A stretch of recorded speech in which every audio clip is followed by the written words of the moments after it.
She didn't know anything was wrong till one day when she was shaving her leg and this little birthmark felt real sore. Well, she had enough sense to know that this isn't right. She went to a dermatologist. They removed this tumorous area, and it was malignant melanoma. 3 weeks later, they did more surgeries and found that it was, in fact, in the lymphatic tract, meaning she had probably had that cancer for 3 years or more, and nobody even knew it. So this is why people need to be educated. Because with Tiffany, it went from her shin, up into her thigh, up into the lymphatic tract. And from that point, when we finally lost her, she had tumors on her liver, tumors on her brain. And this event that we're at now, the sport bike rally, the curved rally here in North Carolina at Deals Gap, was initially put together by Stephanie McIntyre.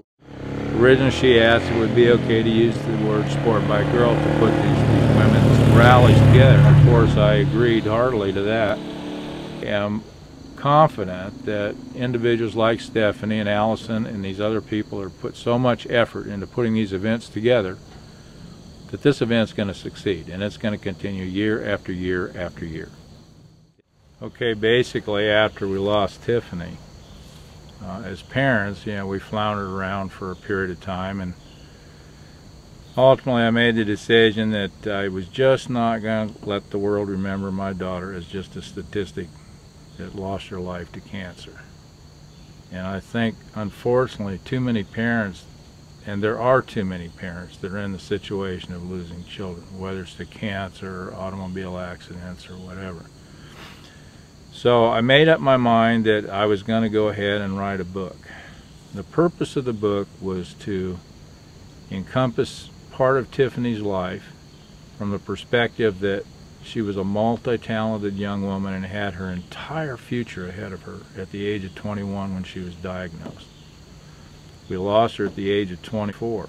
And during that 3-year period of time, she was even more adamant about contacting other riding groups and letting them know that women should be more involved with riding, to try to get women interested in riding. Sport bikes were her love, but she didn't care if a woman rode a 200cc dirt bike. It's still a rider. A rider is a rider is a rider.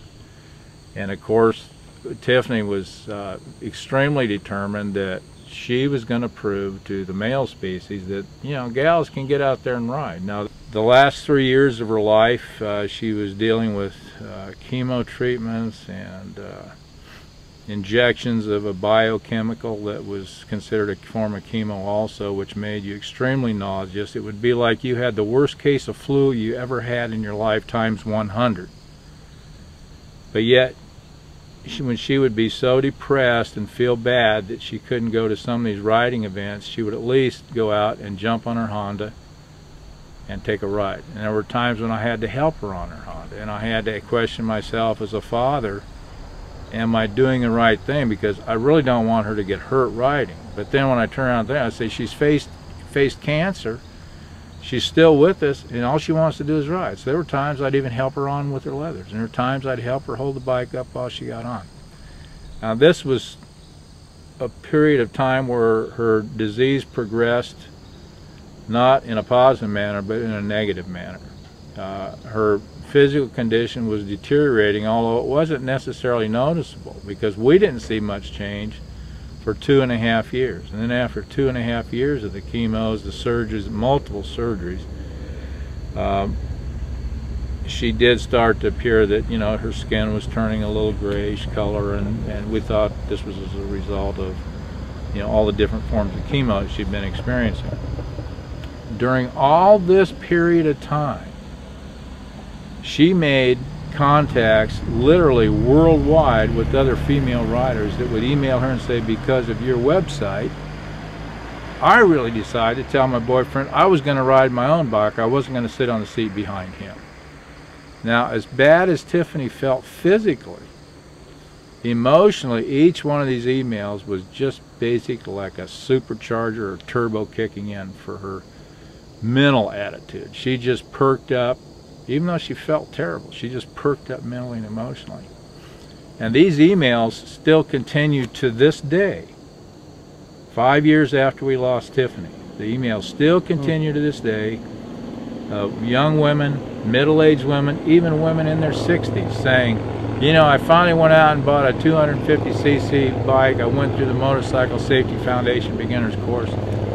And I attribute me being able to do that because I read what Tiffany said about doing it. Just go out and do it.